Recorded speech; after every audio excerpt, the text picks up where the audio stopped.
অল্প দিনে ধনী হতে চাইলে সূরা ইখলাস এভাবে পাঠ করুন। ধন দৌলত রাখার জায়গা হবে না, এত আসবে। আমি একটি গোপন আমলের কথা বলবো। এই গোপন আমল সূরা ইখলাসের। প্রিয় ভাই, যখনই কোনো আমল করবেন তখন কিন্তু আপনাকে মুমিন মুত্তাকি হওয়া লাগবে।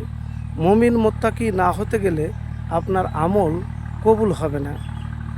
তো এতটুকুন ভাই বলবো যে জীবনে যখনই কোনো আমল করবেন আশা ভরসা রেখে করবেন এবং আল্লাহর প্রতি পূর্ণ ভরসা রাখবেন। সূরা ইখলাসের একটি হাদিস আপনাদেরকে বলবো আমি, দুইটি হাদিস। তো প্রথমে মহানবী সাল্লাল্লাহু আলাইহি সাল্লামের কাছে একবার এক সাহাবী এসে বললেন, হে আল্লাহ রসুল সাল্লাল্লাহু আলাইহি সাল্লাম, আমি সূরা ইখলাসকে ভালোবাসি। তখন আল্লাহ রসুল সাল্লাল্লাহু আলাইহি সাল্লাম বললেন, এ ভালোবাসা তোমাকে জান্নাতে প্রবেশ করাবে। সহিহ বুখারী শরীফ হাদিস নাম্বার 774, তিরমিজি শরীফ 2901। তাহলে যদি সূরা ইখলাসকে আপনি ভালোবাসতে পারেন, ভালোবাসা মানে সব সময় পাঠ করা, এবং এই ভালোবাসা যেমন তেমন ভালোবাসা নয় যে কিয়ামতের দিন পরকালে আপনাকে জান্নাতে প্রবেশ করাবে। তো প্রিয় ভাই, এতটুকুন আপনাকে বলবো যে আপনি সূরা ইখলাস একবার পাঠ করবেন এবং কখন কিভাবে পাঠ করবেন সেই হাদিসটি আমি আপনাকে বলবো। সাহাল ইবনে সাদ রাদিয়াল্লাহু তাআলা আনহু বলেন যে একজন নবী করিম সাল্লাল্লাহু আলাইহি ওয়াসাল্লামের কাছে এলেন। আসার পরে বললেন, ইয়া রাসূলুল্লাহ, আমার দারিদ্রতা দূর হয় না। দারিদ্রের অভিযোগ করলেন। মহানবী সাল্লাল্লাহু আলাইহি সাল্লাম তাকে বললেন, যখন তুমি ঘরে ফিরবে তখন সালাম দিবে এবং একবার সূরা ইখলাস পড়বে। এ আমল করার ফলে কিছুদিনের মধ্যে তার দারিদ্র অভাব দূর হয়ে যায়। কুরতুবী 20 এবং 185 নাম্বার হাদিস। তো আমি যে কথাগুলি বললাম এগুলি আমার বানানো বা ব্যক্তিগত কোনো কথা আপনাকে আমি বলিনি।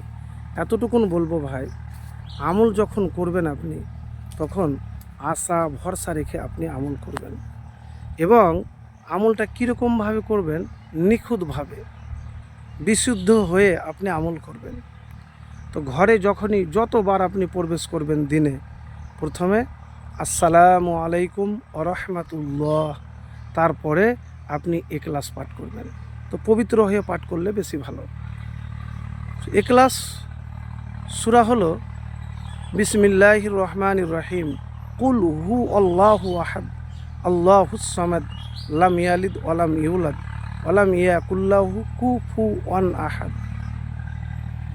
তো প্রিয় ভাই, যখন দুনিয়াতে কাজ করবেন আল্লাহর নাম নিয়ে, আল্লাহর প্রতি ভরসা রেখে, আপনি অভাবে আছেন, কষ্টে আছেন, সে অভাবের কষ্টের কথাগুলি আল্লাহ রাব্বুল আলামিনকে বলতে শিখুন। তিনি আপনার অভাব অনটন জীবন থেকে দূর করে দিবে।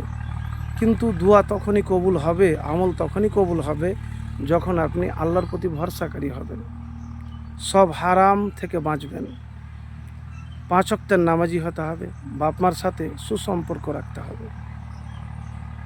তো প্রিয় ভাই, এভাবে একবার আমল করে দেখুন। আর যখন কাজ করবেন তখন কিন্তু ধারাবাহিকতার সাথে কাজ করবেন, নিয়মিত। তো একবার এভাবে আমল করে দেখুন, ইনশাআল্লাহ অল্প দিনেই ধনী হবেন।